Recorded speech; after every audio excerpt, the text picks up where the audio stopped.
Hey, hi, man. I was going to tell you, I don't know if you read recently, but like Dallas is getting, we're getting an HEB in actual Dallas County. Oh, Like, nice. no joke, like actually pretty close to here. And like, it's funny because one of the things, as much as there's so much we like about HEB, there's actually one thing that I never realized to think to get, which were like, they have like pre-made refried beans. I don't know if you've ever tried that from Uh-uh. HEB, but they're actually really good. Like, pre like Pre-fried yeah, fried H- bean, like refried beans, refried but like beans. in a package, and you, they're like in the coal section, and then you just kind of warm them up. You just put them out and heat them Huh. up. Interesting. No, no, yeah, it's yeah. I never thought that I would be interested in refried beans. I'm also segue. I'm also interested in our sponsor, Podbean, who Nice. helps sponsor. Well, I don't know. They're not really a sponsor, but we have an affiliated ad, which if you want to help our podcast and you're interested in starting a podcast or you want to switch your current podcast provider, you can go to podbean.com/top shelf video, and then that will take you to a link. You get a month free of their of the ultimate plan, which is I think what we have, which gives you stats and statistics and all that stuff. Not as cool as I guess like refried beans, but Eh, beans, beans are well, beans. beans, yeah, beans are Good good. for the heart. Yeah. But yeah, anyway, let's get going with this podcast. All right.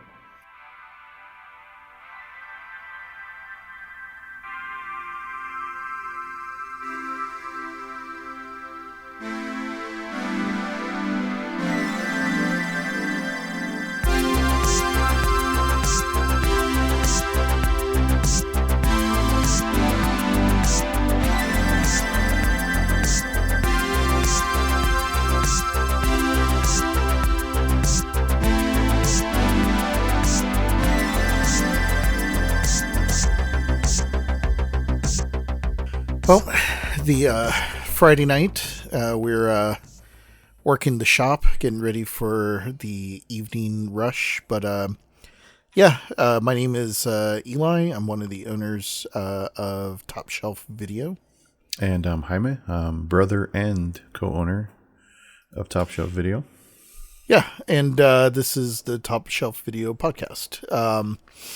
We're just going to take another evening, little break before the evening rush to kind of talk about our favorite movies, talk about movies that will kind of go into the top shelf. So we're back for a second season. Had a really big and busy holiday season, so that was good. But yeah, I was going to ask you, seeing that we just kind of passed holiday season and whatnot, but Yeah. based on tonight's movie that we're going to talk about, and we're talking tonight, we're going to be talking about the 1981 John Carpenter classic Escape from New York.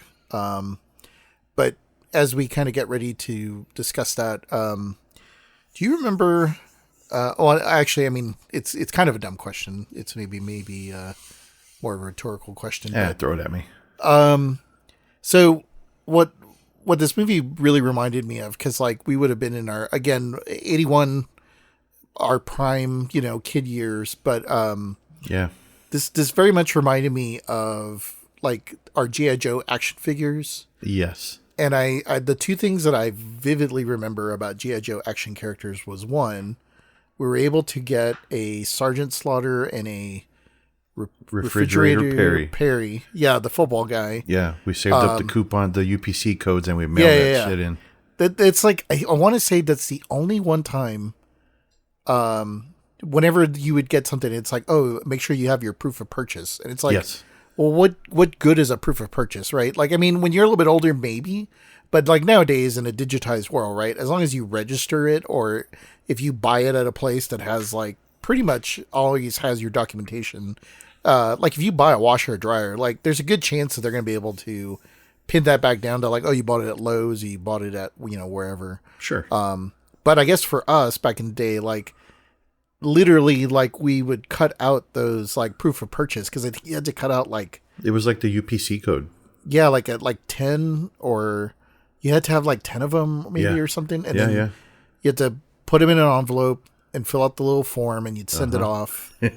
And, yeah, it was always cool because it was just like, I don't know, the excitement of all that. Right. But the other thing that reminded me too was like, basically like the little profile cards on the back of the G.I. Joe Joe figures. The like little, like it was shaped like in a file.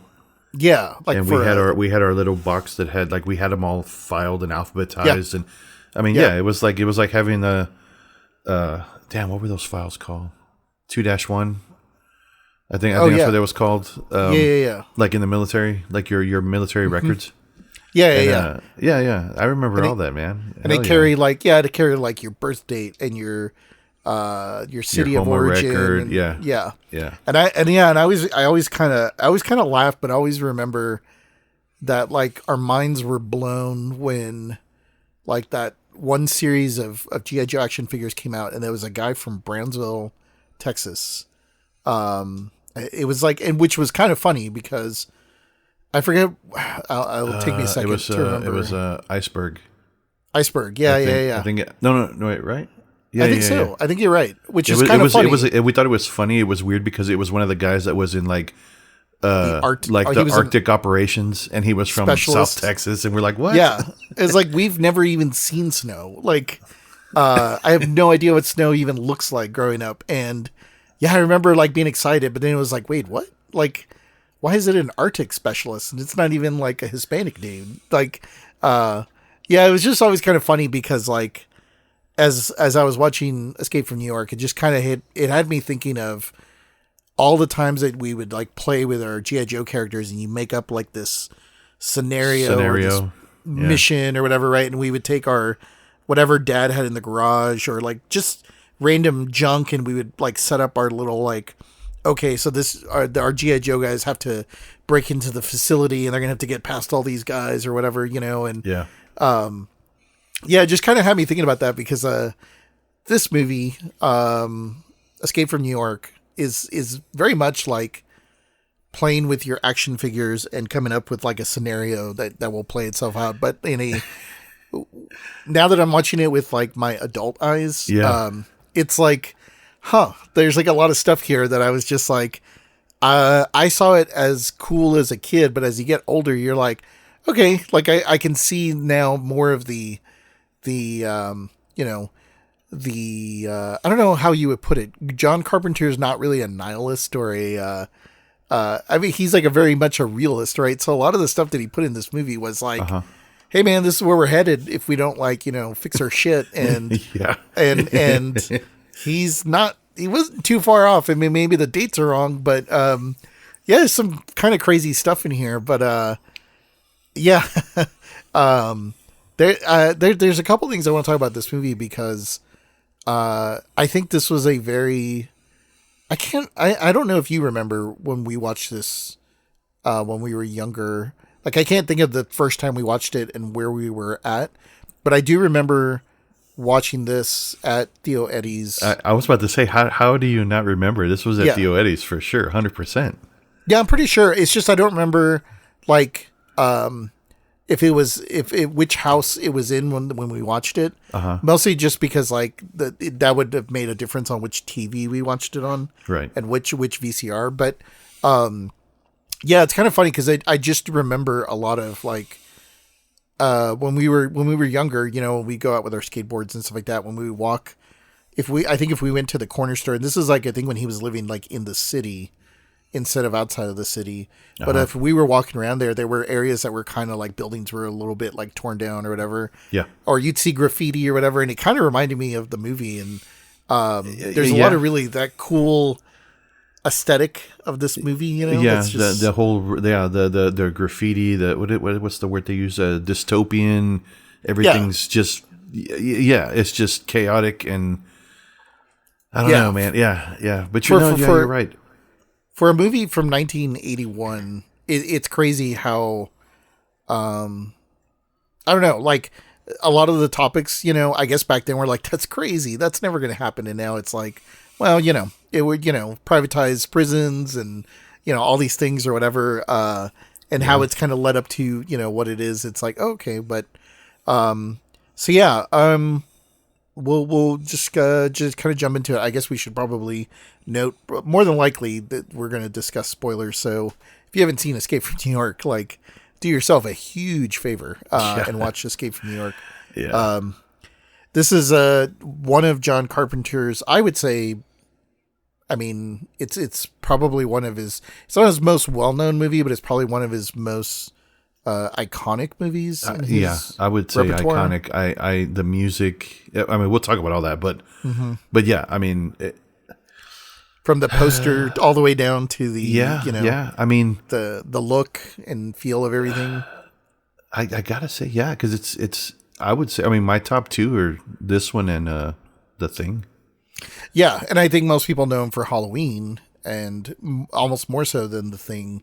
So it's usually like Halloween. Okay, yeah, that's true. Yeah, I guess I wasn't thinking horror because Halloween obviously redefined a lot of stuff, but like I mean, like I love this one and The Thing, or like, or I'll watch that, anytime, any day, for sure. Yeah, they're kind of masterpieces in their genre of, right. Like The Thing is a science fiction, like, almost masterpiece, and then in this one, this is like an action masterpiece of all the things that you like about an action movie and a like a rogue hero and going against the man and the system and all those things. So so speaking of Halloween and Michael Myers, so this movie is directed by John Carpenter, but it's written by John Carpenter and Nick Castle. I saw that. And I think I've mentioned to you before. Nick Castle, now I got that tidbit in my head. And after you told me who that was, I'm like, oh shit. That's Michael Myers and also the director of Last Starfighter.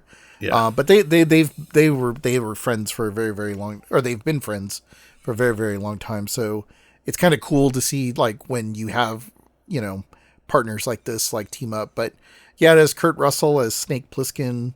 I mean, I the other thing before I get into all these things, another sort of tidbit that I've kind of learned, because I like spaghetti westerns, and I like the Italian, like, I mean, I think a lot of people like The Good and Bad and the Ugly and movies like that. Like, a lot of those, I think people don't realize, those are like Italian directors, doing their take on Western, cinema. And that's what I think a lot of people like think when they think of, The Good and the Bad and the Ugly and stuff like that. And so John Carpenter was like a huge fan of like Westerns, but he never made a Western, which was kind of interesting. And I have Once Upon a Time in the West. Is that what it is? Yeah. Which is like maybe one of the best Westerns, I think. But it's just kind of funny because when I was going through that, I realized, oh, there's an audio commentary for this, and it's done by John Carpenter. And he's talking about all the stuff that he loves about it. And so I feel like in some ways this movie like is like, I would say, probably the closest thing to his Western without it being a Western. So much so that Lee Van Cleef, the guy who plays Hawk, that guy, he is like he is the Western guy, right? Like, he was in The Good and the Bad and Ugly, he's in a lot of that, he is like, he's got that look, even though in this movie he's wearing all black. He's still like, he's just missing the hat. Yeah. You put a cowboy hat on him. Yeah. And he's the man in black, sort of thing. But, Donald Pleasance from Halloween is the president. I totally forgot that, and when I saw that title, I was like, "Oh well, shit!" Of course. Once I saw who was involved, I'm like, okay, they just got the band back together." Okay, basically, exactly. And he plays like a really great shitty president, like, who only cares about himself, and he symbolizes all the things that John Carpenter hated about, like, politicians in general. Yes, the hierarchy structure of politics and all these things, like how it's really corrupt and all these things, so like he played a great like president. And then Ernest Borgnine is the cabbie, and Harry Dean Stanton, I almost forget that Harry Dean Stanton's in. It's like the lineup in this movie is great. It's like Harry Dean Stanton, Adrienne Barbeau is like his partner Maggie, and then like Tom Atkins is one of the like the army guys. That's right. He's part of the security. Yeah, and then like Isaac Hayes. Isaac Hayes. as the Duke of New York. Yeah. It's man, it's such a great, like, just on the surface, it's so great, that, and then you look at the poster and you're just like, oh man, like, it speaks dystopian in a way that, like, Mad Max came out before this, but it didn't have that same, like, it's like, yes, it's dusty and it's all like, oh, whatever. But like the fact that like the head of like the Statue of Liberty is like sitting in like in the city, cracked there. And I mean that, it's because it's such a symbol of like, freedom and opportunity. But then when you see it in this like image, it's just like, it speaks volumes. We've really gone to shit. Yeah. If it's come to this. So, the movie is basically about, it's pretty simple setup. It's, in the future of 1988, I think is what it was. So like, no, 1997. Oh, that's right. 1997. So, not very far from like 20 years from when the movie is made. Basically in the future, I think they said crime has increased by like 400%. Yeah.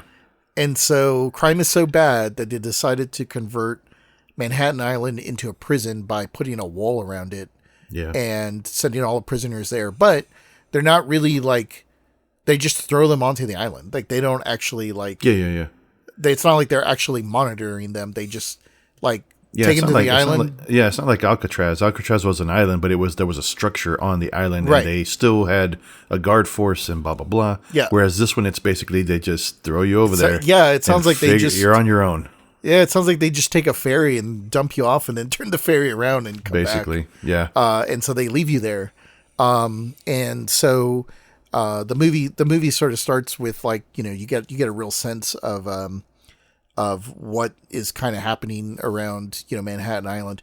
I will say another thing for 1981 that's like really, really impressive about this movie, and you see it right from the onset, is like there's a lot of like graphic imagery, and there's a lot of graphic in the sense of like what appears to be computer like generated work. Yeah. And then like these huge epic like landscapes and stuff like that, which a lot of those are just matte paintings and stuff like that, but they are really, really well done. Like there's something like strangely off, but very cool about these opening shots where you get the sense of like, here's the city, and they show like the Washington Bridge, but then like there's all this like debris and the wall is kind of capping it off, and you see like these helicopters flying over or whatever. Yeah. But to do that level of work in 1981 is like super impressive. Like I don't know. Did you watch this online? Like, did you watch it like on? Yeah, it was Amazon, like on Freevee Amazon or one of those. One of those things. Yeah. Okay. Yeah. So it's probably like a higher res version. Because like, you and I watched this on VHS when we watched it the first time, and oh sure, it wasn't until very recently when they came out like a 4K that you can really see like the sharpness of everything.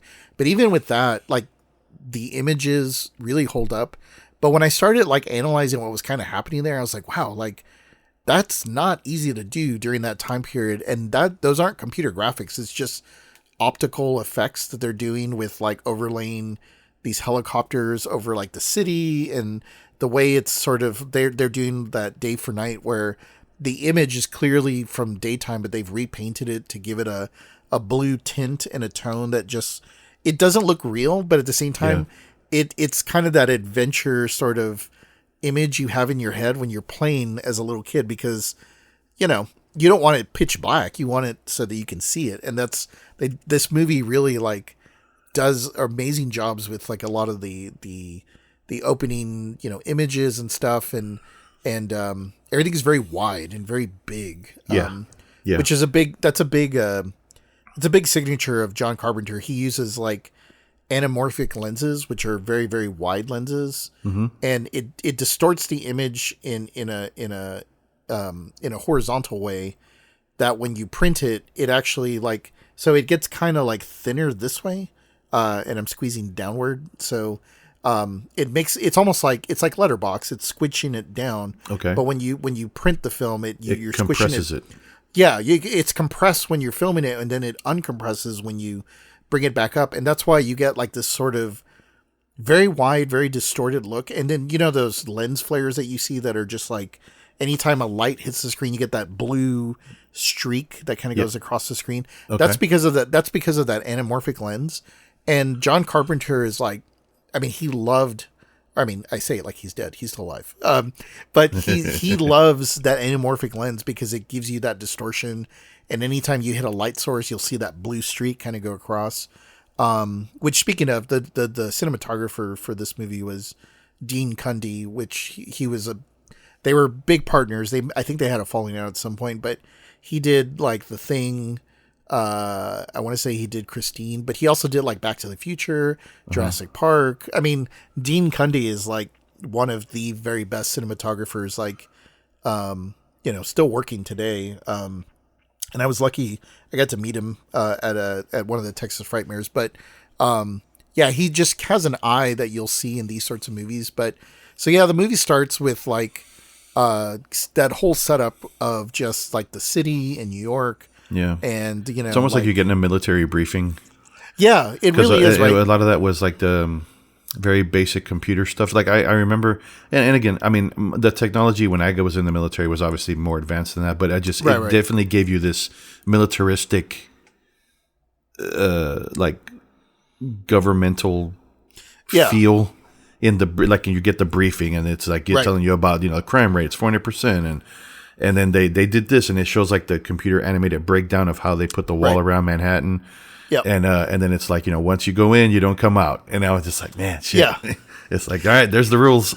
Yeah, it's a very video game setup. But the one thing I'm not sure about, but I guess they kind of don't really speak to it. But it also, I don't know if it really matters. But like my assumption is that the prison system is privatized because it's the Liberty Island Security Control is the name of the group, and they're all wearing black, and they don't have any like insignia or anything, right? That would make you think they're a government entity. And the other reason why I think that too, which I'll mention here in a minute, is like as they do this intro where it's like they're telling you about the island, and then they're monitoring like what's happening, and then you see like these what almost look like refugees on rafts, like trying to escape from the island.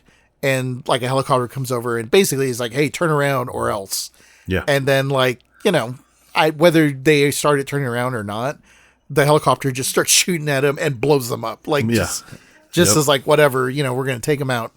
And so shortly thereafter, like we quickly learn, well, actually, I guess after that, you see a prisoner being brought to the facility who I assume they're going to take to the island, or he's about to be transferred to the island. And that guy in his leather jacket and just kind of amazing hair for 1981. Eye patch and the gothic looking like biker boots. Yeah, just the ultimate look of badass in the 1980s. Yeah, he looked like a fucking G.I. Joe. Yeah. Basically, yeah. Really, he was like, man, I wish I could make a custom G.I. Joe because they would look like that, right? Yeah. And do you remember they had that? I don't think we ever did it, but there was a design your own G.I. Joe. Same like with the mail order.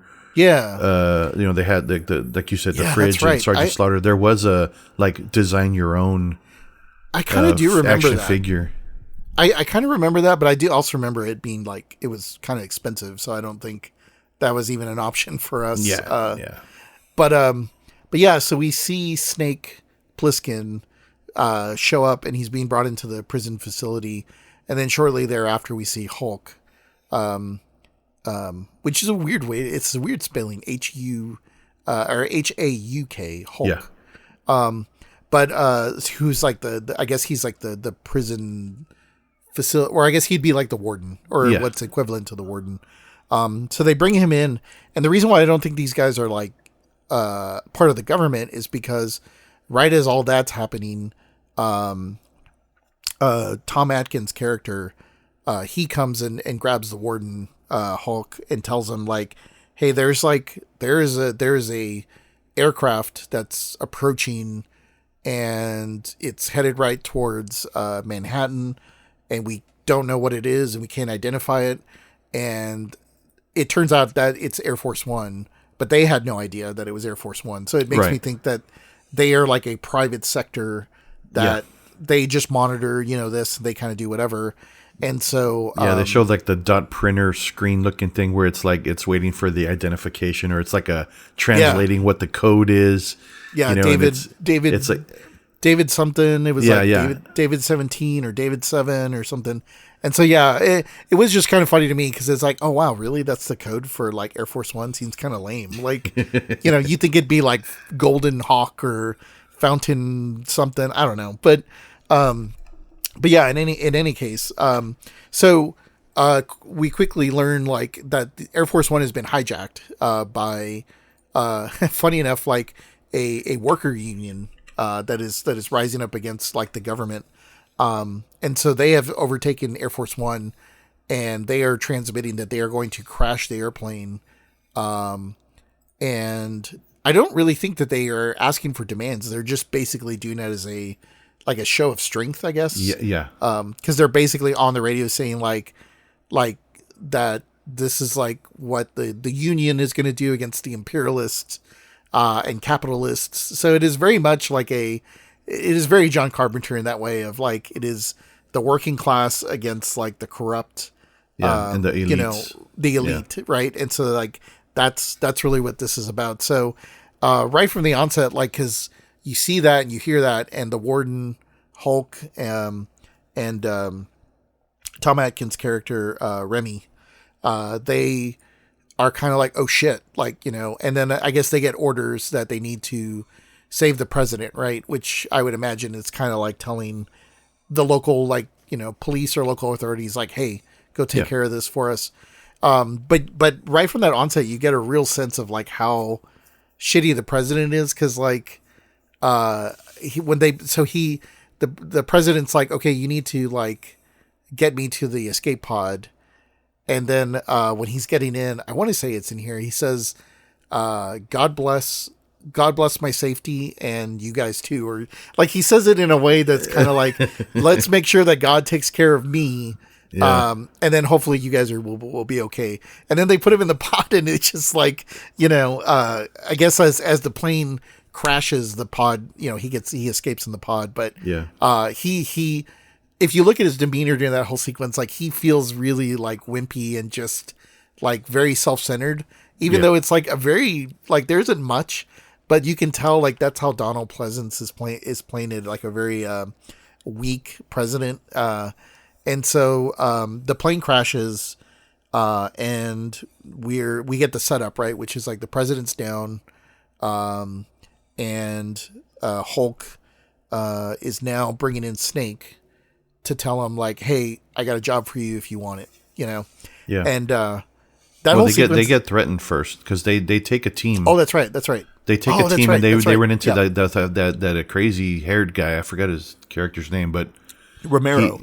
That's right. Yeah. And he threatens him. He shows him the president's finger, and he's like, "You got 30 seconds to get off the island, or we kill him." Oh man, that's and he just starts counting down, and he's like, "What do you want?" He's like, 19, 18. It's like, dude, that was like right? You really, from the very beginning, it's like, okay, this is not going to be a simple, right? Obviously the movie would be over pretty quick, but that dude just. I was like, oh, we're in for a ride because this shit's crazy already. Yeah, this guy doesn't. Yeah, the worst thing that they could want from terrorists in a hostage situation is that they want nothing. It's kind of funny. I don't know why I forgot about that. Because I always loved that scene. Because I remember in high school. We saw this when we were younger, but we watched it like throughout, right? Oh, sure, yeah. I remember watching this in high school, and I always remember like with friends. Whenever like you'd see somebody across the way, like in the hallways, you would do that last thing that Romero guy does, where he just goes like, like he just like I don't know what he's doing, like he's counting down, and then they're like, oh shit, and they turn around and run away, like a ghostly, like a like he's so weird, and it was always funny because I remember like you'd make eye contact with somebody in the hallway, you'd just be like. But anyway, Yeah, so like they realize that they're working, or they're up against like these dudes that just they don't care. So Hulk goes back to the prison and basically to formulate another plan, and that plan is he talks to somebody, which I assume government people, maybe the vice president or whatever, and he's like, "Yeah, president's down, and if you give me permission, like I have a plan, and I think I know what I want to do." And so they give him permission, and that's where he basically he tells, or he grabs Plissken as he is telling him, you know, like, look, you were going to the island either way. Like, we were going to send you there already, right. But we'll cut you a deal because you're going to go there anyways. And if you die, well, we were going to send you there anyways. But if you can go and get the president out and bring him back, we will pardon all your crimes. Which is very funny because, I mean, again, that's like a very, I think for the time for us back then, we're like, oh yeah, it's cool. But when you think about it in modern terms, it's like, okay, they don't really say what crimes he commits. I think, like, I don't know if they're like war crimes or what. Are you talking about Plissken? Yeah. I think he robbed it had to do with money. Oh, okay. He robbed or tried to rob either was it a bank or maybe. I don't remember. I just remember the whole like we pardon you from everything. And that I think convicted of robbing a Federal Reserve. Oh, okay. Well, that's why it's Federal Reserve. Yeah, it kind of goes back to that, right? Whereas like he's getting thrown into like the worst prison over money. But like, you know, all this other corruption, it's like, well, whatever. We'll allow that. So I think it's kind of funny from that standpoint, but yeah, I think that this exchange between the two of them, because he's like, he reads, I think that's what reminded me of the G.I. Joe. He like reads his dossier in a very G.I. Joe way where he's like 2 Purple Hearts from like, that's like, right. Yeah. Like from like somewhere in Russia and like somewhere else, like 2 really like hardcore places. Yeah. He's like we were 2 Purple Hearts. Somewhere where they send like special forces guys that we don't know about, kind of like Black Ops kind of shit. Yeah. And so like he's given his whole dossier and then he's like, yeah, I've heard of you, Snake. Or no, it's funny. He keeps calling him Plissken and he's like, call me Snake. Which is great because that always leads to the Metal Gear whole thing. Because I mean, it's very obvious, and I think it's almost like known at this point that like Snake Plissken is like the character from like Metal Gear Solid. I mean, that was my favorite game, and I when I saw this again, I'm like, it all made it all like came back. I was like, it all made sense. Yeah, I mean, somebody was clearly a fan and influenced by. Right, absolutely. By this movie. Well, yeah, that's why like my field of my field of work, you know, we were very like driven by these sorts of things. I mean, you look at the guy and it's like, man, who wouldn't want to play as this guy? But but yeah, I mean, honestly, even then, like I like the exchange between Hulk and Plissken because they're both ex Special Forces guys. Yeah. And he's like, I've heard of you, and he's like, I've heard of you. He's like, you sold out to the man and you're working here now. And he's like, look, like we all got to like make a living. And I'm just trying to give you an opportunity to kind of get out. Yeah. And it's that mindset of like, well, I took a job and Plissken's like, well, fuck your job. And like, fuck, you know, this whole system. 'Cause it's all corrupt and terrible anyways. Pretty much. And so it's cool to see that, like, again, that very wide angle lens and seeing either of them on the end of a table, just kind of like, well, who would you want to be, right? And in all honesty, like I would have loved to have seen a movie about like Hulk, you know, like his backstory and how he ended up, you know, in prison. Because, you know, so he sounds like he was a badass as well in the Special Forces. What was it called? It was like Texas Thunder. It was like some other division or some other, you know, group. Yeah, or something like that. But yeah, I mean, like all these like little side stories I think are really cool, but that whole exchange, you know, is just really awesome. And so he's like, okay, well, I think Plissken kind of comes to the conclusion of like, well, basically you're not giving me a choice. And he's like, no, not really. Like, you're either going to do this or we're going to, I mean, you know. Yeah, you're going to leave you over there anyway. So yeah, you're kind of screwed either way. So he agrees to the job. And they kind of give him the rundown of like, you know, the president's there.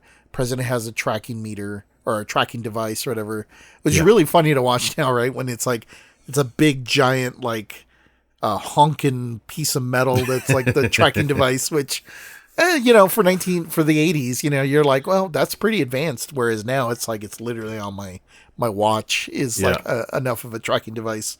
But, so yeah, they I love that sort of montage because they give him the rundown, they give him like the debriefing, and then like in a very like ninja sort of like setup, there's like a table with like with guns everything. Yeah, it's just like the American Ninja weapon scene. There's a throwing stars, and then there was like some weird, I don't know what it was. It was like, it looked like a throwing star, but it wasn't. Like it kind of had a weird shape to it, and then like there was like the gun with the scope, and everything was like dismantled.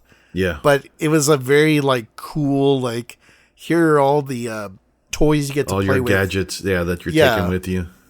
Yeah, and they give him the watch thing, and they give him like the I guess it's his tracking device was on his wrist with the eagle.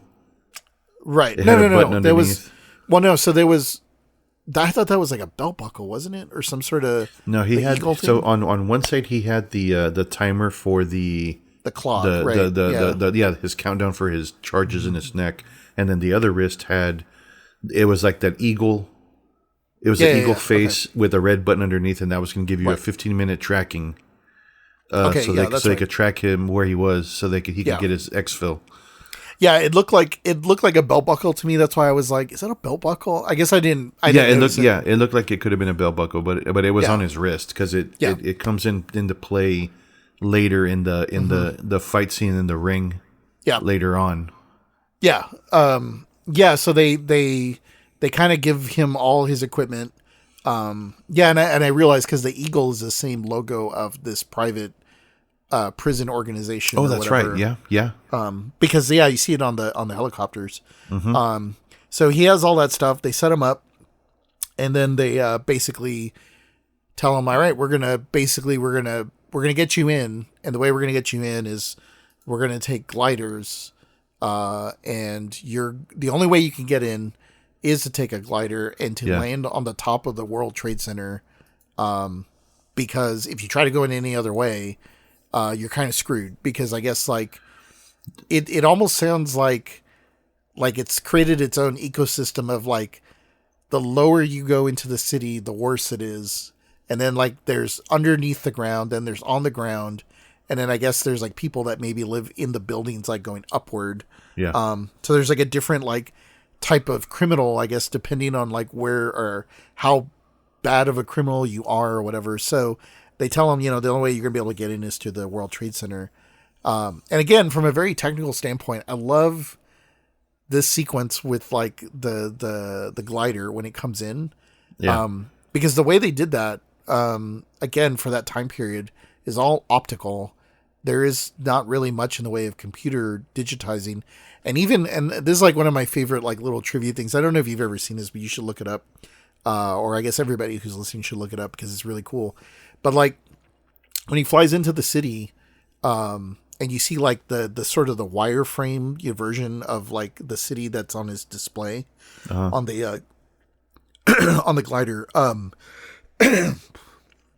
But the way they did that was that's actually like miniatures, and they took like reflective, like the reflective material on like a work vest. Yeah. So they make like tape version of that, and so they tape just the edges of this little, like they built a miniature of New York, and they tape just on the edges of the buildings. And so then when they film it like in dark settings, only the edges of the building like reflect. And so it looks like a wireframe, but what you're actually looking at is a real model, like a real miniature model that is just being filmed in a way that it's there. They have like almost like a black light, but it's green. And so it gives it this look that it's all computer generated like city, but in reality it's a real like Damn three. shit. It's a real model that I'm gonna have to that go you back and watch that now. Yeah, because it looks really good. And then I was like, wow, like that's an awesome computer generated like image for this time frame. And then when I looked it up, I was like, oh, okay, that makes sense. That is not a computer generated image. That's like a real model.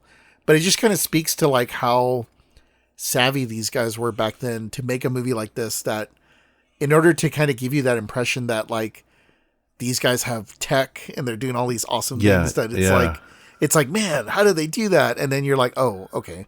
Like nowadays I could do that I can build that on my computer and have it like in an hour, rendered out with the wireframe and everything. But back then you had to really think about how you're going to do it. So, but yeah, it was really cool because like, it's that very, World War II style of like, we'll take you in on silent aircraft because they don't want anybody and they don't want, like, they were, that's why they made him get off. They're like they don't want military or any, like, no, he's ours. Yeah, and they don't want any like noise and like, he had to sneak in basically. Yeah, and so it's really cool that whole sequence, kind of goes in, lands on the roof, and at that point he's just kind of making his way through the city, and he's trying to track the president, with his tracking device or whatever. Yeah. But you get a real sense of like, I almost like, it's one of those things where like, I love this movie, but if they ever were to remake this movie, which I'm sure they're going to try to do at some point, I almost kind of wish that they would just do it as a, like a series, like maybe like a limited series, like on HBO or something, because like, I want to learn more about like the people in the city and all the things that are happening, because he lands and then he goes down, starts following the tracker, and he starts running into the different, like various, I guess, almost like gangs or people, like different types of criminals that are there. Yeah. Cause he goes and he tracks it. And then it like turns out like they've already gotten to the president and they've taken like his tracker and they've scavenged the escape pod and taken all those things. So like he quickly is like trying to track, but is getting pushed in the wrong direction because he's tracking the device, and turns out there's no one attached to the device. Yeah, he's not with the president. Right. They've been separated. Yeah. Yeah, they've probably been separated for a while because he's like, yeah, your president's probably dead. So he starts like kind of looking around, and he runs into Ernest Borgnine, who's at like a performance show. I don't know. It's like a. It's like a damn, what is that called? This is why I think it's very much like a Western, right? Because like it's in the Western that you go into the saloon and you have like the women burlesque. That are doing burlesque is what I was looking for. Yeah, like they're doing the kick dances and stuff like that, and it's very like, and they're in the theater and they're watching a show, and exactly. And so they did have a Western feel to it. Yeah, it does. You've seen that like in Tombstone. Yeah, exactly. There's a scene. It's exactly the same scene. Yeah, and so I feel like that's what gave me that Western vibe, is like, because that music is very like, it's the old timey piano. Yeah. And then he runs into Ernest Borgnine, who plays like this, like kind of oafy, he's the cabbie. He's the cabbie that kind of knows a little bit of everything of the underworld. And he feels like a very Western sort of character because he's got like his own aesthetic to him, right? Like, and so he runs into Cabby, and Cabby's quick to be like, "Hey, I know who you are." Like, and Snake I found that weird that people in the prison already knew who he was. Because I was watching this with my wife, with Karen. I said, "Hey, if I got to watch this movie, I want you to watch it with me." Mm-hmm. And then she was doing her thing, but she was watching. And then multiple times, like, because it was like Cabby knew him. And was it Maggie? Like there were multiple people, right? In this part where like they're like, well, we know who you are, and she's like, how do they know him? I'm like, right? I don't know.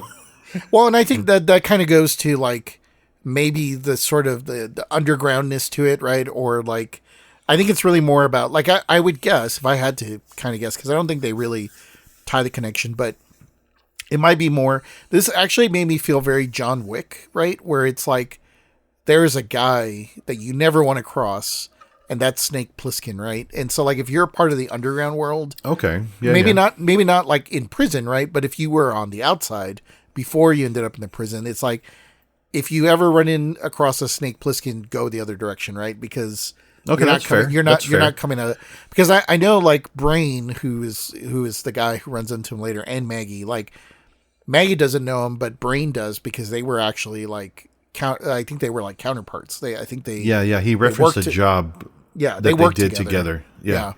And then the same for like the Duke, right? The Duke was probably a bad dude before he came to the prison, so he probably was like aware of him. But yeah, it did feel kind of like Roadhouse of like, I thought you'd be taller, like because everybody seemed to know Snake. But yeah, so he runs into Cabby, and Cabby's like, hey, I know who you are, but you don't want to be here. Like he was like, I was only here because I want to see the show. But he's like, you don't want to be here. And I think like shortly thereafter, I think like that's when Snake runs into, and I forget the name of those criminal, but basically it's like they almost like are they're almost like cannibals. Like they are the underground. Yeah. They're like the dudes that are like so bad that they've moved to underground the city. And apparently they come out every so often. They're called the Crazies. The Crazies, that's right. Yeah. And the Crazies are basically like, they are cannibals, but they're also like cannibals, they basically just kind of run the city like zombies, even though they're not diseased. They're just like, they've gone like feral or something. I don't know. Pretty like much. They're kind of like a zombie horde, but they come out from under from the potholes or the anywhere, I guess, from the sewer. They come out from the sewers and they get whatever, and then they go back. Yeah, which is really cool because that sequence, there's like there is a sequence in there where like Snake is looking, he realizes like somebody else has the tracking device from the president, and then he's out in the street, and then he's like, what the hell is all this like noise, and all these dudes are like coming up. Oh, that's right. Yeah, the guy goes in, he's like tapping on all the damn, what are those things called? Manhole covers. Yeah. He's just like tapping on them, so he starts to follow him. Like, what the fuck is this guy doing? Yeah. And then he just happens to be standing by one, and then they start coming out, and he's like, oh shit! And he just kind of sees it all happening, and then like he's getting surrounded, and he just kind of goes to the shadows. Yeah, he kind of like takes out his gun as if he's gonna use it, but then he quickly realizes like, oh shit! Like, there's a lot more than what you I got. have bullets. Yeah. Speaking of which, because I was thinking about it just now, man, like if you think about iconic guns in movies that just look cool. Yeah. And I remember this as a kid because I remember we always wanted to make this out of the cardboard, paper towel rolls and stuff like that. But like the gun from, Predator, the gun from RoboCop, and then the gun from this one, which I think was like a G.I. Joe thing, because it's like an Uzi, right? It is. I was going to bring that up later. That is the most bullshit gun. Yeah. Go ahead. Now that I've got that military background, I'm just like, wait a minute. I was like, hold on. So you're telling me he's going to have a Uzi with a silencer with a fucking scope?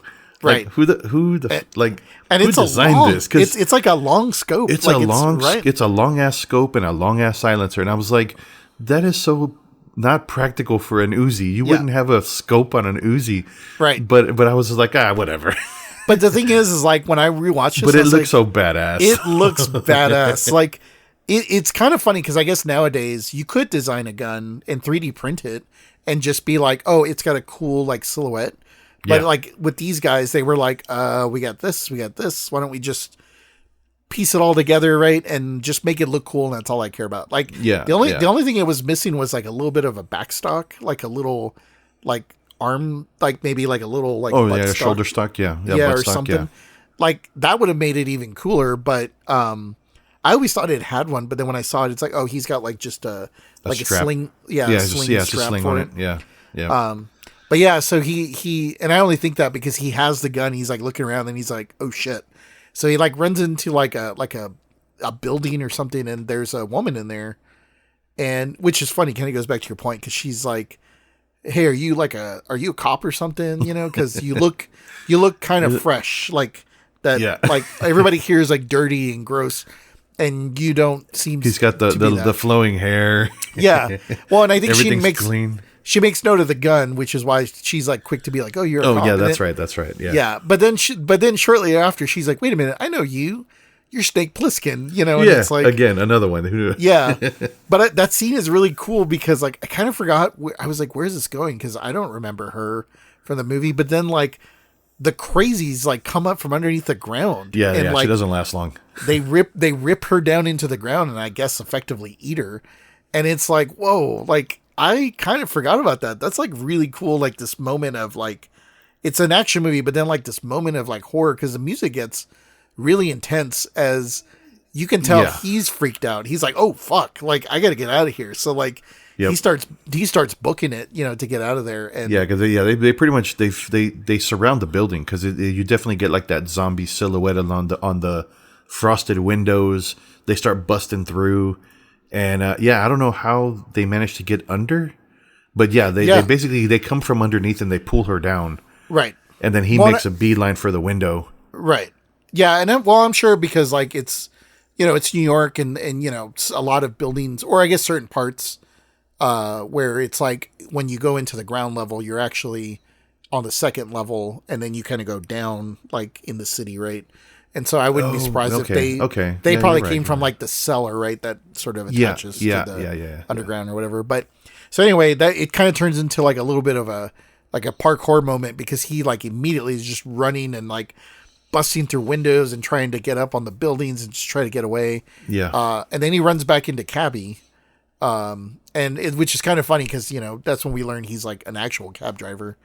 And he's like, I told you, Snake, like you don't want to be here, you know. And I love the Ernest Borgnine character because he's very like, I mean, he really is like that Western character where he's like, you almost forget he's drunk. He's a criminal. Yeah, because he's not. He's just carrying on. Yeah, like nothing. Yeah. And it's like you forget that everybody in there is in jail. Technically, right. They're there for some reason, right? Yeah, but he's like, oh yeah. I mean, you know, he was just like the jolly old. It's like a friendly Uber driver these days. You know, he's just all chatty and wants to be like, oh yeah, man, it's great this time of year, kind of bullshit. Yeah, I'll get you out of here, Snake. You know, just like what I like about his character, and I feel like what it feels like missing from a lot of movies nowadays is like he's not like it is kind of like it is a little like this whole movie is a little corny to a degree, right? In that like. This guy has a patch, you know, like his hair is flowing, you know, it's a lot of this kind of, just heightened sense of like characters, but the Ernest Borgnine character, and I maybe it's just that there aren't really character actors like Ernest Borgnine, but he brings something to this role that like, it's not like it's not the kind of comedy where like he would do something and then it would be like Three Stooges, like, whoop, whoop, whoop, whoop, whoop, whoop, you know, like it's more like, he's like you were saying, he's very jolly, but he understands the seriousness of the area, but he's like, this is like my life. And so he brings like a certain like characteristic about him that makes him like a really cool character in an archetype of characters. Cause there's a scene later where like, I think it's like Cabby and Snake and Brain and Maggie, they're like all walking together in a line. And, I paused it for some reason because I think I was maybe had to get food for the dogs or something. But I came back to it and I was like, man, that looks like a really cool like video game lineup. Like you can either be like the warrior class or the barbarian or like the jester or the whatever. And it's like they had a very unique look about all of them. And you would kind of want to be all of them because they have their own skill sets. Right. And like Cabby has his skill set because he knows his way around the city. And he's really good at trading with other people, and he's real talkative, so he can probably like persuade you to do things. And like Snake is, you know, just like, you know, he's just muscle, but he may not be as smart or whatever. Yeah, and so on and so on. So very A-team-ish, I guess. Yeah, actually, and I kind of miss that about like movies now. Oh, I'm gonna say it. They don't make movies like this. There it is anymore because season 2. Yeah, season 2. They don't have maybe these sorts of characters because, like I think, well, you know, maybe more so because basically at this point, you know, he catches up with Cabby. Cabby's like, hey, I'll take you to, I think, who you need to talk to, which is the Brain. And then, Well, he says he wants to meet the Duke, and he's like, "Well, nobody sees the Duke." But because Cabby knows people, he's like, "Oh, I know the guy that can get you in." Right. So he takes him to go see Brain. Yeah, and Snake doesn't know who Brain is, and then he finds out, he's like, "Oh, it's Harold," and that's why everyone's like, "Harold," and he's like, "Who's Harold?"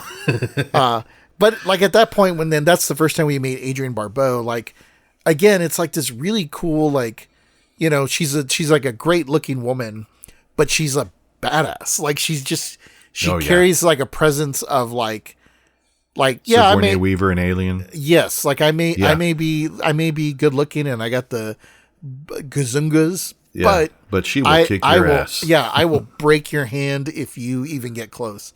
And I love that. Like it's very like, again, like these character actors, like they have very, very like strong like presence about them that they all like really work well together. And so yeah, he takes Snake to meet the Brain. Brain is, you know, they have their reunion, and he tells him, yeah, like I want to meet the Duke.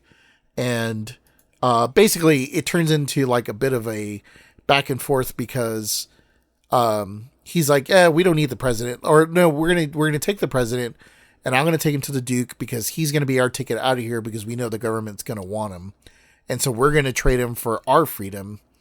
But that's when Snake tells him like, yeah, I hate to break the news to you, but they don't give a shit about him if it doesn't happen in the next in the next 18 hours. 18 hours. Because by then he's counting down by then. Yeah. And he's like, I don't believe you. And he's like, well, you can believe me or not. He's like, but, you know, we're all dead either way. Like, you guys are going to get stuck here. I'll be dead. So, like, why? I think he basically lays it out. Like, why would I lie to you? Because I got nothing, you know, there's really nothing going for me, either, if I was lying to you. So, it was kind of an interesting sort of back and forth because, from that point, he's like, all right, fine. Like, I'll take you to the Duke. We have the president, and we just have to like, I guess we have to arrange all this stuff. But it's pretty clear from that point, like Brain is looking out for himself, like him and Maggie. Oh yeah. Yeah. And so he's willing to say whatever to whoever in order to get like effectively his freedom. Right. Which, I mean, if you've been in a prison, like that for that long, everybody wants their out. You know, it kind of makes sense. So they get the arrangement. They go to meet the Duke.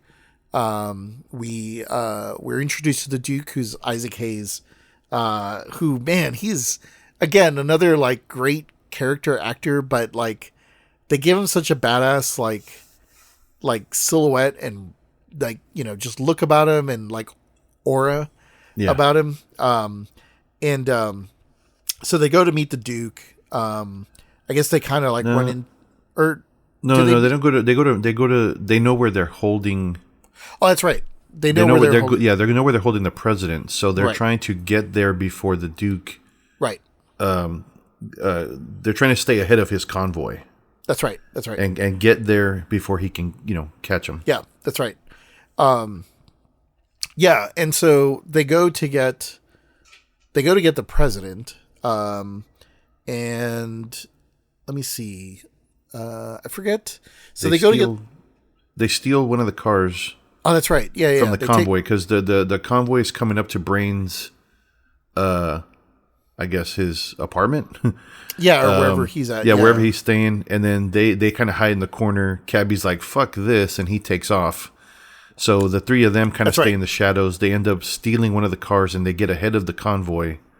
Right. And they're able to, with the vehicle, they're able to get to the train, the train station where they have the guards outside of the train where they're holding the president. Right. Yeah, that's right. And it's the first time we see the Duke, and it's it's so pimp. Like that Duke shows up in his like hydraulic Cadillacs with like with giant, chandeliers. Yeah, giant like building chandeliers, like not even little like quaint one. I mean, it's like a full size chandelier. Like that is so badass. And I guess that also speaks to like the dystopian sort of like look of things. Like they just go all out, you know, which is funny because you'd probably see that nowadays. And it would be like, it's just an accessory. But yeah, so they go to get the president, but it turns out like Duke's guys, I think, were already there. Or I think basically the Brain like double crosses him, I think, because when they get there, they get the president, but then like Duke's guys are already there, I believe. And then they sort of muscle him. I don't know if it was. Yeah, I don't know if it was a double cross. I don't know if Brain was. Yeah, I don't know if Brain double crossed him or not. Or he just kind of beat him to it. Or and then he's quick to snake his way out of it and be like, yeah, hey, like man, he wasn't involved. I didn't have. Yeah, because he was like, I didn't have a choice, man. He made me come here. Yeah, he was. Yeah, muscling me. And so then we see that the Duke has the president now, and he's got Snake as a prisoner, and they are kind of updating the Duke and telling him like, hey, Snake told us that like that the government's not going to want him. So, it's a double cross. You may want to negotiate. And the Duke is like, no, he's full of shit. Like, he's lying to you. They're going to want the president back. And so they start, I guess, getting their plans together, which is they're going to negotiate with the government, which I believe they do. They reach out to the government and say like, hey, we have the president and they're like, we want our freedom. And then at that point, I think the government, or at least the prison system, I think they start checking and realize like all of Snake's like tracking devices, like his radio, like he's not responding. So I think they just assume like he's dead, like he hasn't made it. Because I think at that point with Hawk and those guys, the Secretary of State's in there with them now. Oh yeah, that's right. That's right. So he's the one going, no, we're gonna send our guys in, and they're like, no, give him more time, and there's some back and forth outside the wire or outside the wall, right? And they're arguing back and forth, and they're like, no, Snake's gonna, he's gonna get him, or right. Hawk's he's trying to buy more time, right? Which is it, and I thought it was kind of interesting because they don't really like the government or the prison system.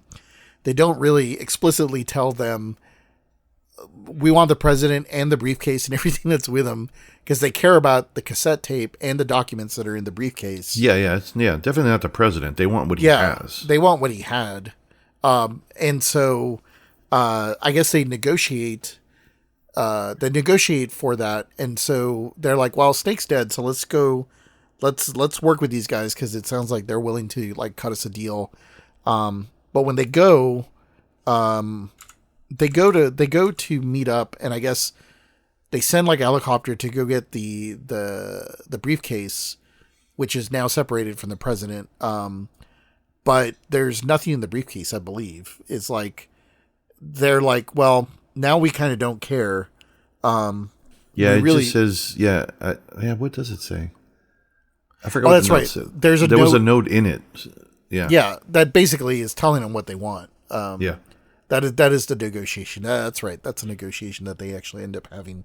And so at that point, like, Snake is now their prisoner, or Duke's prisoner, and Brain is trying to figure out how he can double cross everybody.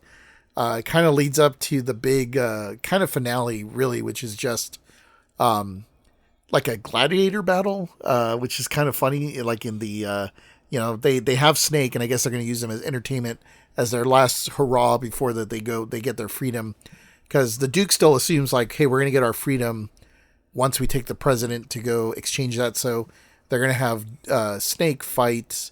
I don't remember the name of that. I don't know if they actually give him a name. He's like the big wrestler guy. Yeah. Big. I don't know what his name is, like Bigfoot or whatever that guy's. I got the crazy ass mustache and the beard going. He reminded me of what was that one wrestler? Because he kind of had a onesie. The something giant. The Big Show, or Andre the Giant. No, not Andre the Giant. But yeah, you know what? He does kind of look like the Big Show. But there was another guy, I think, in one of the other wrestling federations that kind of something the gorilla something or whatnot. He was like this white dude who was kind of hairy, but he had a very similar look to this. Man, yeah. Yeah, I think you know who I'm talking about. I know who you're talking about. It's going to come to me later. And so so we see like this big showdown between Snake and this wrestler guy, which I have to say, man, that scene's like really cool. Like the whole, it's kind of funny because nowadays they would probably have like this big, different looking arena and like just, I don't know. There's something like, because it's all real and all the extras, and they have all the barbed wire and like all these torches and stuff, like, even though it doesn't look super big and epic, it has like a really cool, like, I don't know, like a certain realistic feel of like, it felt very underground, like those early days of UFC where it's just like, man, this seems really illegal. That's kind of how this feels. Like, it feels very illegal, instead of just like this.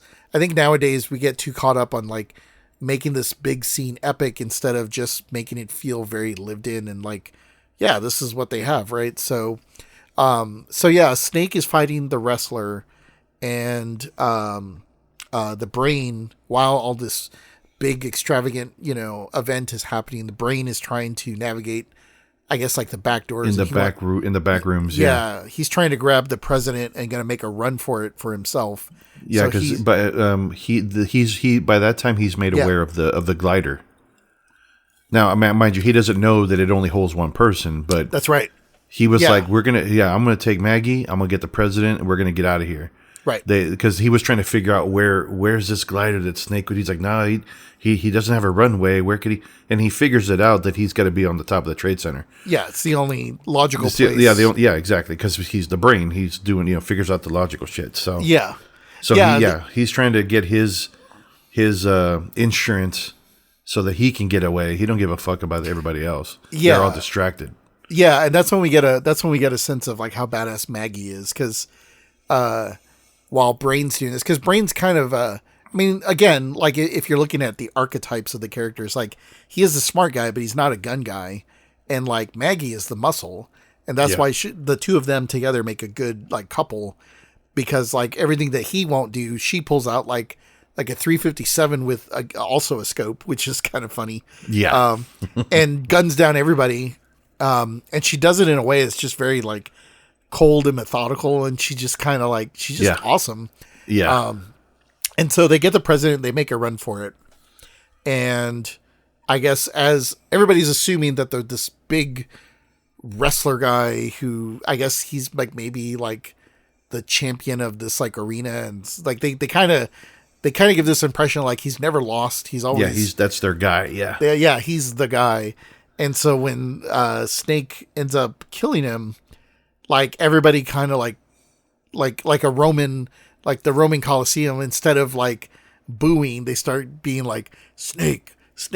Yeah. Like everybody's now like into Snake, and they think like he's the new He's champion. The champion. Yeah. Yep. So like it's kind of cool. Like I liked that scene because it made it feel very like the mob rules, right? Like, you know, the criminals are only alive because of, their rules of how they do stuff. So, so during that, I guess like Duke realizes in his number one are like, hey, the president's gone. And so they realize we need to go get the president. We need to go get Brain. And then like Snake is like, well, shit, I got to go now I need to go get him before, so it's like now it's a race. It's a race to the Brain. Yeah. With the president, and which is kind of funny because like I guess Snake quickly realizes like, oh shit, he's headed to the World Trade Center because he figured it out. And they show him at the base level like getting ready to run up, and I was like, maybe wasn't like the World Trade Center like 70 stories, or I mean it was a ridiculous amount of stuff. Yeah. I know he takes like an elevator up, but still I was like, wow, that would have taken like hours. Like another hour into the movie. Yeah. So it's kind of funny when they go up and down, even though when they come back down, it is kind of funny because at least Maggie and like Brain are both like kind of got their hands on their knees of like, oh shit, that was like a long run. I'm tired. And I was like, dude, you'd be dead. Like, I don't think you could make that. I mean, however much that elevator, like, I don't know how far that elevator went up and down, but, so he makes a run for the roof. They're screwed because they're on the roof Brain is with Maggie and the president, but then there's also, I think, some of the Duke's guys. Yeah. Or somebody is up there and they're like in a firefight, and they cut the glider loose. They let it go, goes over the edge, and they're like, well, shit, now we're really screwed.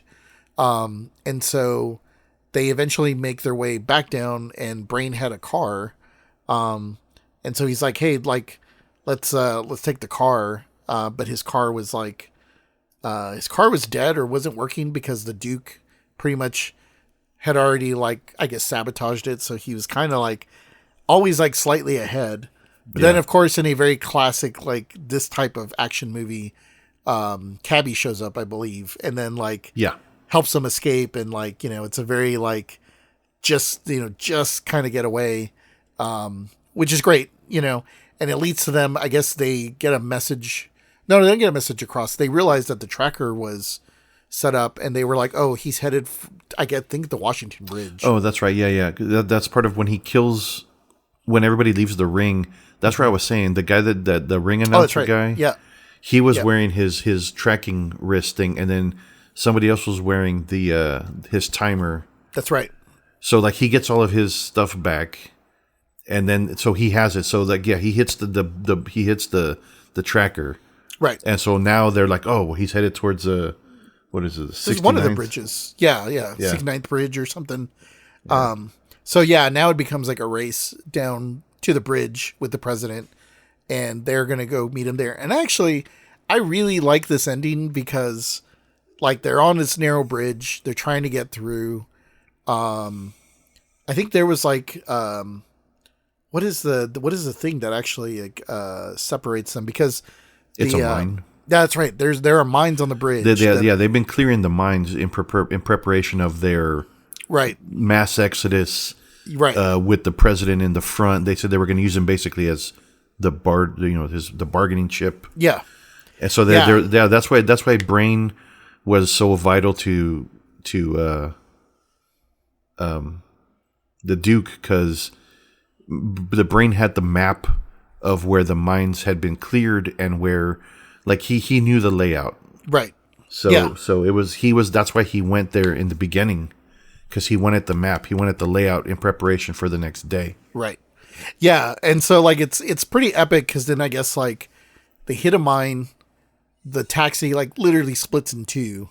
Yeah, that was, and it's very comical the way it looks comical. Happens. Yeah, the way it happens, it just kinda, like it's a perfect cut in the middle. It's a perfect cut. Yeah, it's very Cannonball Run in that way, but but it's actually like it's a really good moment because then like Cabby dies, and like that sucked. You actually feel bad that Cabby's dead because he was like one of the most likable characters, and even Snake, like Snake doesn't like. He takes just enough of a moment to be like, dang, dude, like you could have made it, but you didn't. So I'm taking off. I gotta go. Yeah. Gotta go. Like I still got a job to do.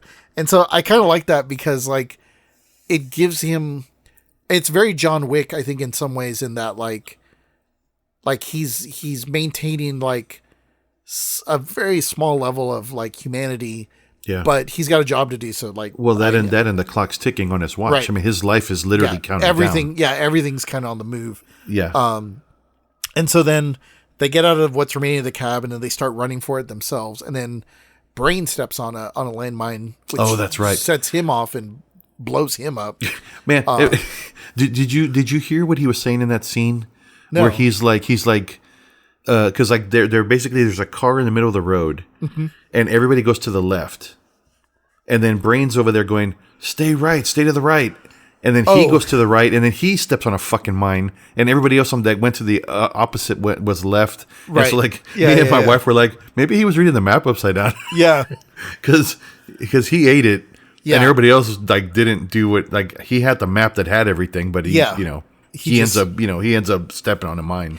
Yeah, and again, this is what I kind of like about movies like this, and very much I think this is what cements it for me that it is a Western more than anything else, because so like Snake is talking to Maggie and telling her like, hey, come on, let's go, and she's like, no, it's like he was my ride or die, and he died, so I'm going out, gun. Guns a blazing, and like that is such like a badass, like epic way to kind of go out, where she's just the 357, like just shooting until the very last second. I mean, literally, as the Duke is coming in his car, just crushes her with the car. And it's just, dude, I mean, I'd forgotten that part. Yeah.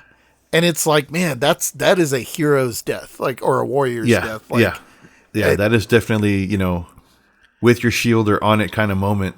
Yeah, that was so awesome. Like, it almost like supersedes any of the other deaths and things that happen between there to the end. Because you're like, damn, like she was firing to the very last second and didn't even stop.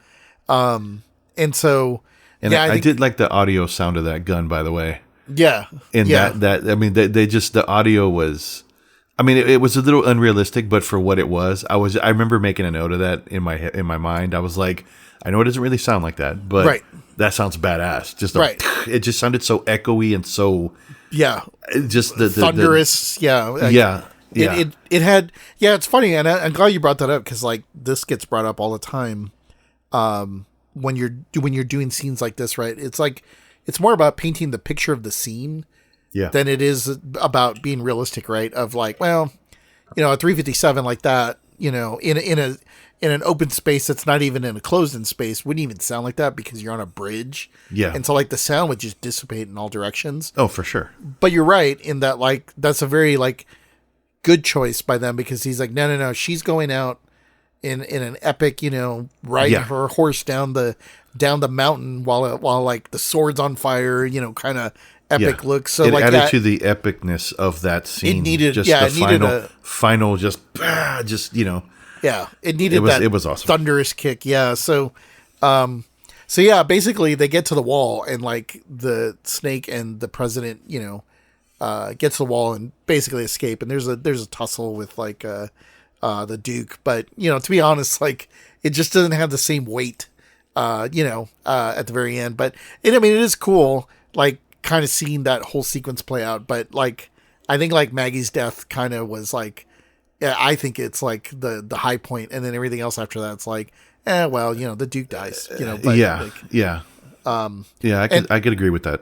Yeah. Which is, it's kind of funny because like, the president kills the Duke and, it's kind of like, it's like, oh yeah, but at the same time, like you're not really rooting for the president. So it kind of took away from it a little bit, but like at least Snake was saved. But I like that there's that sort of twist at the end where it's like he saves them. And so then we have like our big ending, climax where it's like, okay, they made it just in time for like for the summit. Yeah. He can do his part of the summit and blah, blah, blah. And end whatever the conflict was with the Soviet Union. The whole reason for the tape and here's the secret sauce on the plans and this will fix everything and we'll all be good and and then everything that Snake doesn't give a fuck about. And so when the president like puts in his cassette tape and plays it, it's the music that Cabby had, Cabby's music, and then like Snake has the actual tape. And he's like unwinding it and just like ripping it apart, tearing it up. Yeah. And I'm like, wow, that actually, the anti-heroes ending. Yeah. I remember that ending, but I think it had a much bigger like impact as an adult. Cause I was like, yeah, this isn't going to change anything. Like sure. It'll end whatever, but like the corrupt people in power are still going to be in power. So nothing's changing. Like the system is still going to be what it is. So like, for him to like rip up the tape and just kind of toss it, it's kind of like, that actually makes sense. So I think that's like a pretty like, it's a pretty awesome ending in that sense. I feel like, but yeah, man, that's a quick, well, not really quick, but that's our rundown of Escape from New York. Is there anything, that there's only one other thing that I kind of want to remember, or I kind of want to mention that I remembered while watching this, but do you have anything that stood out that you were like, that kind of you picked up on a second time, or not a second time, but watching it again? Because I'm guessing like you, probably been a couple years since I've seen this. I have it on it on 4K, and I remember showing it to Denise a couple years back. I don't believe she had ever seen it. And I was like, oh man, you have to see this because this was a big Filipino one, but, it was a big, thing for us as kids. But was there anything that sort of resonated with you on the second view or on this current viewing? No, not really. I think everything as I watched it, I definitely remembered, except for the how violent Maggie's death was at the end. Yeah. Everything just kind of, I don't know, everything just kind of played out the way I remembered. There was nothing that like, I wasn't like, oh, I don't remember, like there wasn't anything that, like, I think I grasped I could grasp this movie for what it was, even at a young age. There wasn't like some underlying message. I mean, other than the government corrupt and blah blah blah, because that's clearly stand the test of time. Yeah. But no, I mean, I guess my adult eye, I guess, like my looking at like military things now, I'm just like, okay, that just, that gun isn't a thing, but like I didn't want to overanalyze. I was just enjoying the movie. I didn't want to be like stuck on shit like that. Right. Yeah, I was gonna say the urban tactics didn't really seem to. Like I wouldn't be like, oh yeah, that's good technique or whatever.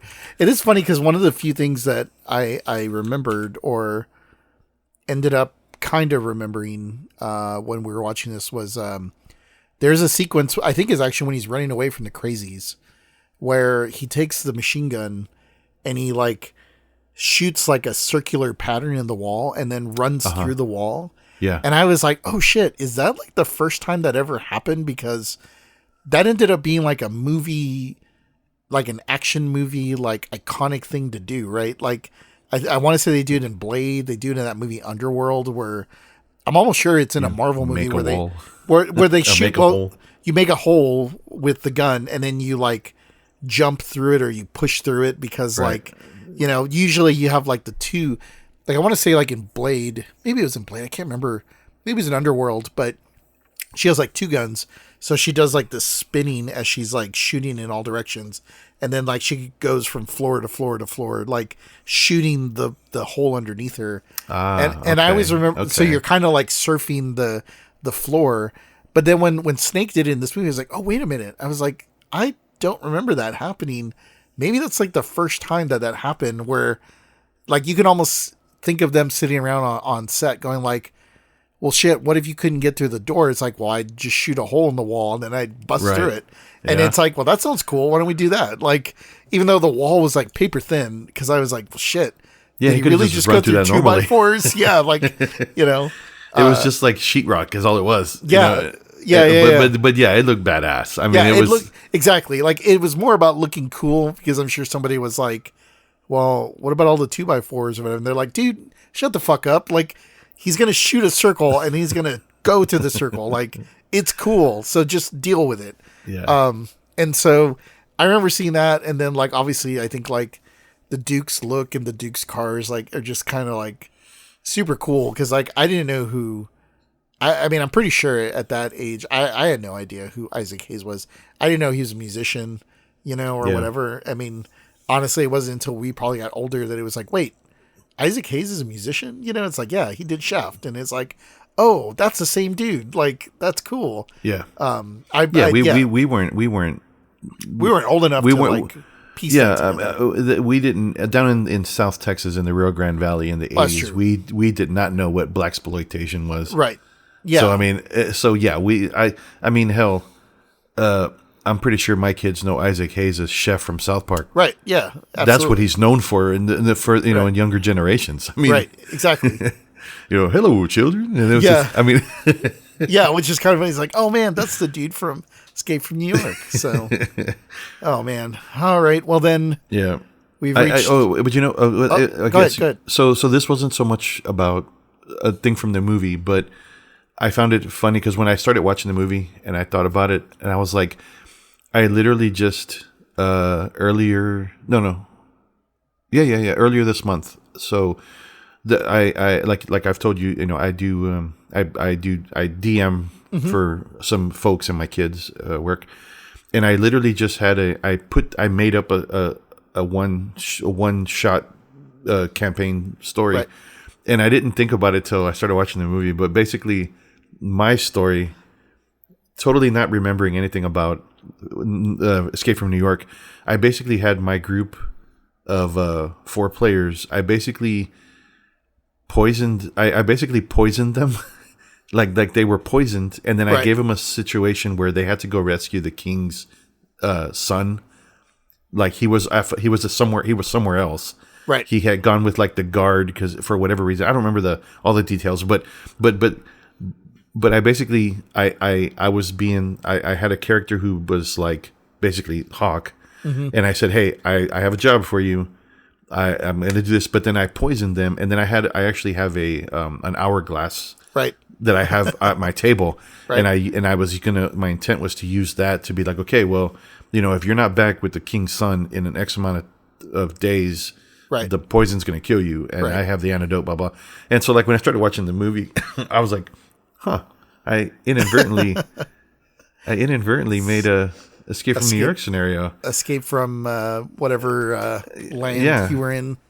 Yeah, so it just and I was laughing, and I was like, "Wow, that's it." Just the story. I mean, because that was pretty much one that I made up on my own because I wasn't following any type of book. But then when I thought about it, I was like, I guess that storyline has been done before. I mean, I mean, it's kind of very Suicide Squad-ish, I guess. It's like you're in a no-win situation. Here's a scenario. You're gonna go. You're gonna you're work.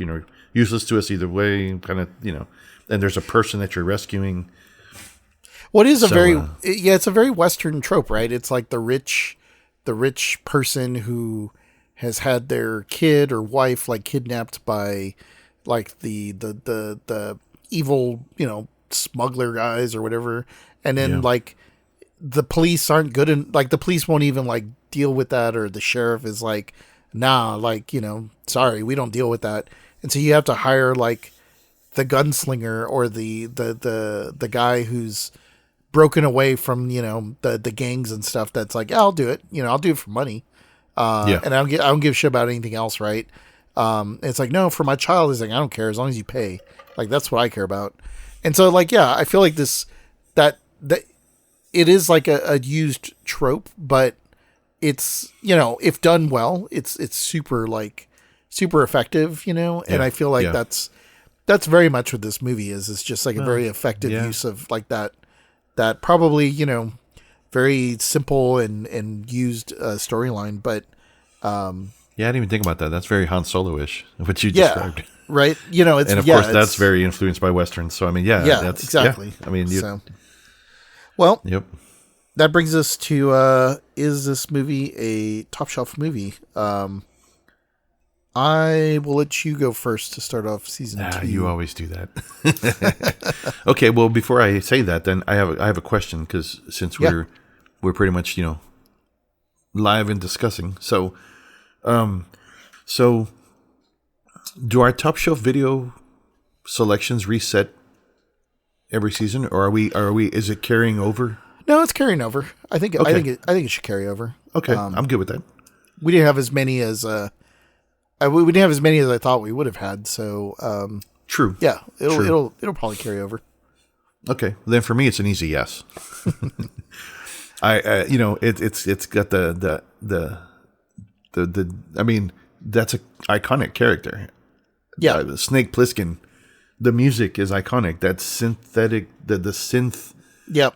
The theme, the main theme music, man, right. is I mean, that is John Carpenter. Yeah, it's funny because we didn't really talk much about the music, but yeah, you're right. This is one of the few movies that I want to say, like when we were little, that if we ever heard that, we were like, oh, dude, I know exactly what that is. Like, yeah, we were going to sit down and watch the movie because we knew what it was. Right, and I think even as much as like Jaws has its little theme, this like was very much like, oh man.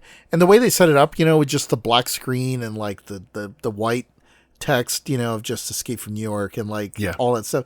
And it's just that like real heavy synth kind of music. Yeah, it sets a tone that I think kind of blew us away as a kid of just like, outside of like the Terminator, I think, the Terminator had that, dun, dun, dun, dun, dun, like, yeah. And it's a very like future, but like this was like the way this was future dystopia, right? So it was like different, and it just it oozes like badassness. And yeah, I would agree. Like, this is definitely a top shelf video because there are so many things from a technical standpoint, from like the audio, the visuals that I was talking about, like, it's not gratuitously violent, it's, and not to say that our movies have to be like family friendly or anything like that, right? This is a rated R movie.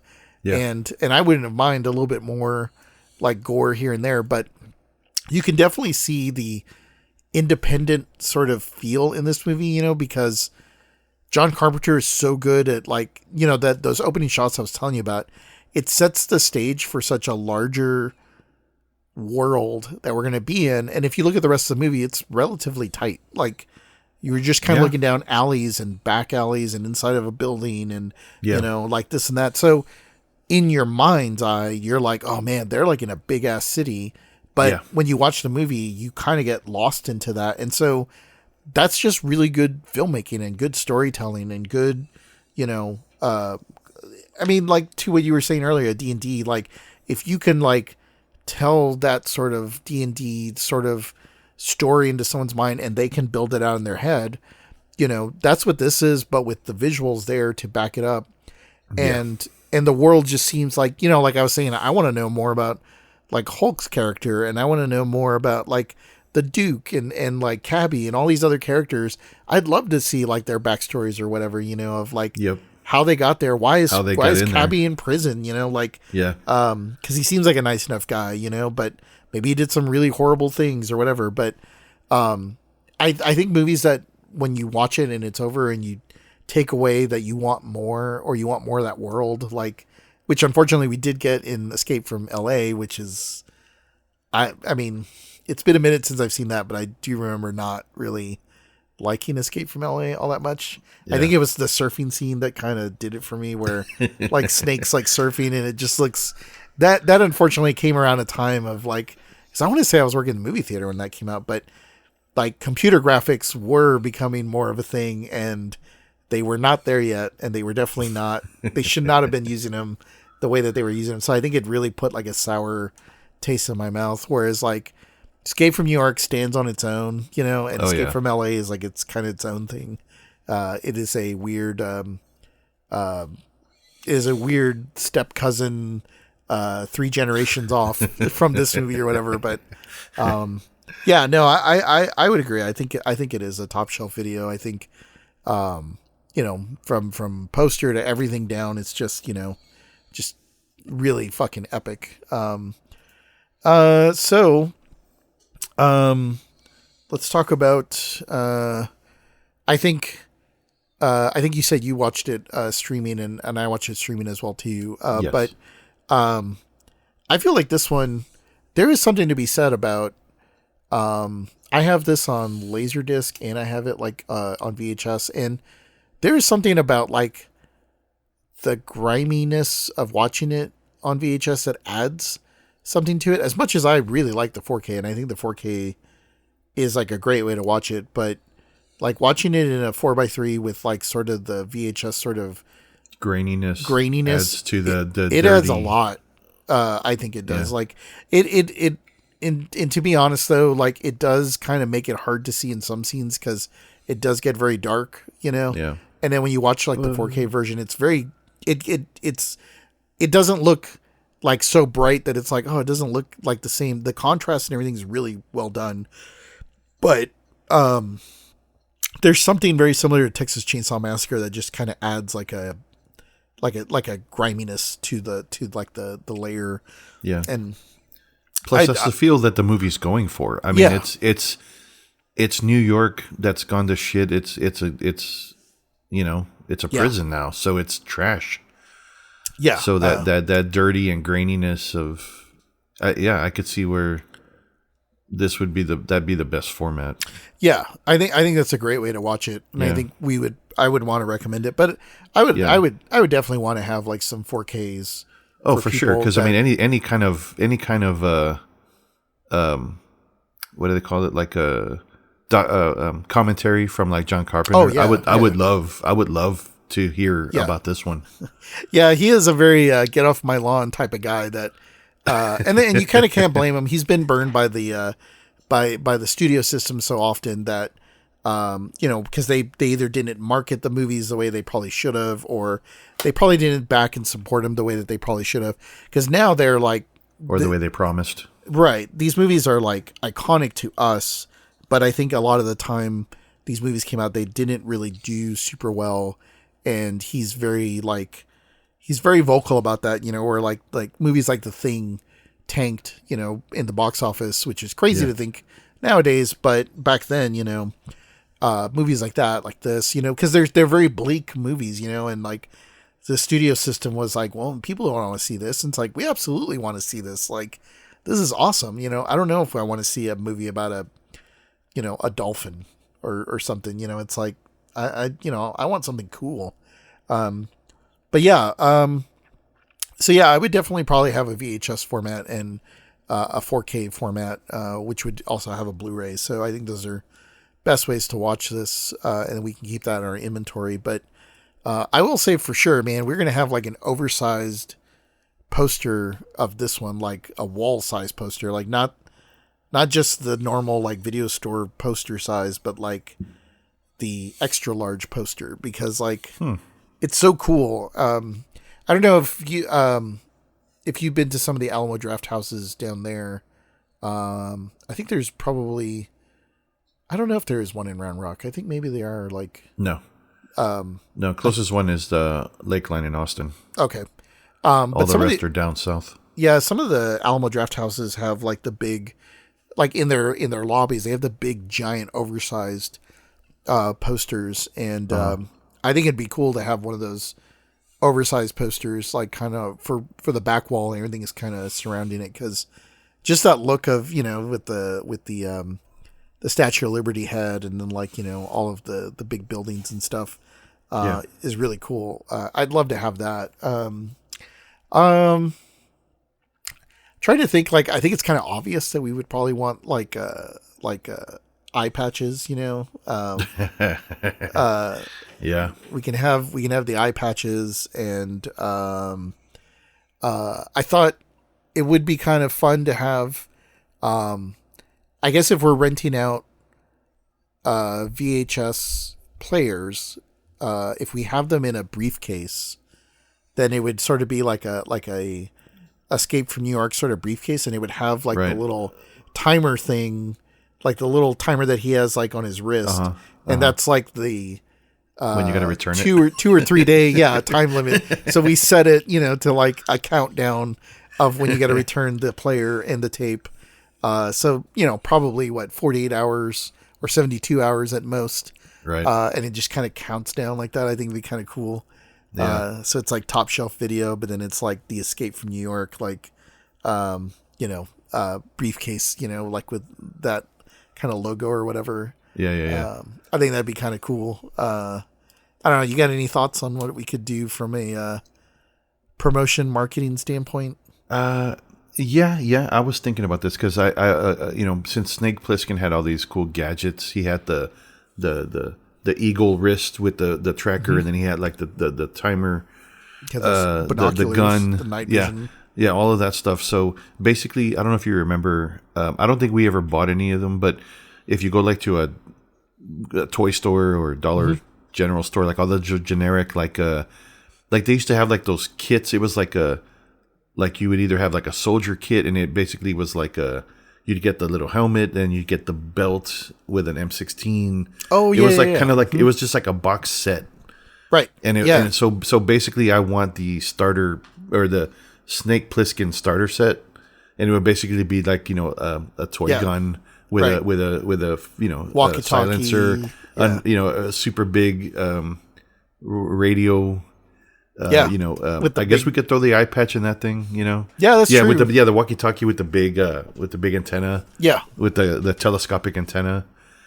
So yeah, it'd basically be like, or I mean, I guess it could be either like the box with all the toys, or just make it look like one of those cosplay Halloween like in a bag, it like like they always have like the memes, Yeah. and it'll just be the Snake Plissken kit. Yeah. Then it would come with an eye patch, a wrist, Yeah. all of that stuff. Basically like a costume set, because he has so many gadgets. I mean, it's maybe some vinyl boots that you can just put on your feet. Yeah, no, I can see that. I like that. Like, especially we can push those during the Halloween season or closer for to sure. October.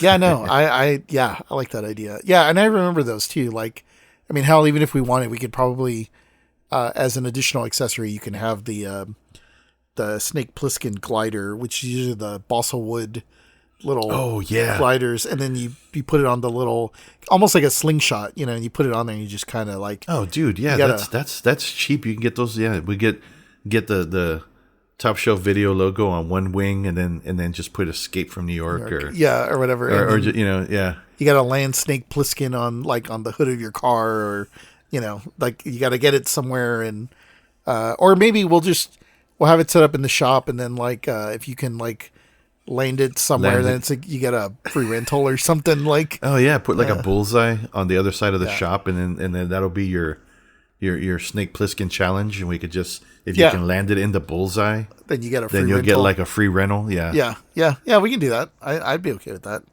That'll give everybody a little bit of something to do during some downtime, is like to practice your Snake Plissken like glider skills.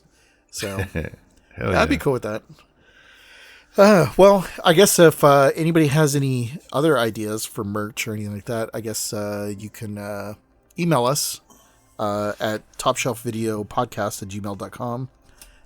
Or if there's anything that maybe we missed out on that you'd find interesting, or maybe something we didn't go into. I know we didn't go into as much with the music, which it almost kind of goes unstated that the music is just so awesome. It is classic John Carpenter, but send us a comment, rate and review us. You can find us on Facebook. No, actually, I don't think you can find us on Facebook. No, not on Facebook. Not yet. No, I meant Instagram. There you go. We're on Instagram, Top Shelf Video Podcast TX. We're on Blue Sky, Top Shelf Video Podcast. You can go to our website, topshelfvideo.com. We'd rate and review us on most of the platforms that you can go to. But man, this was a fun one. It was fun to kind of go back and bring up some memories on this one just from being younger. But this one I probably need to revisit more often. It's just such a good action movie. It is. Well, cool. We need to get ready for the Friday night rush. It's good to be back. Granted, the store has been here, but season 2 for us is getting back into gear. But we do need to get back to the floor before the late night shift shows up. And, we know that those guys are all those guys are going to, they're going to run the store like crazy. So we better prep and make sure everything's all set up for them. But all right, man. Well, let's get back to it. And let's get back to it, man. This is a good times up ahead. Cool. All right. Well, then let's get back to the floor, and we'll catch everybody next time. All right. Later.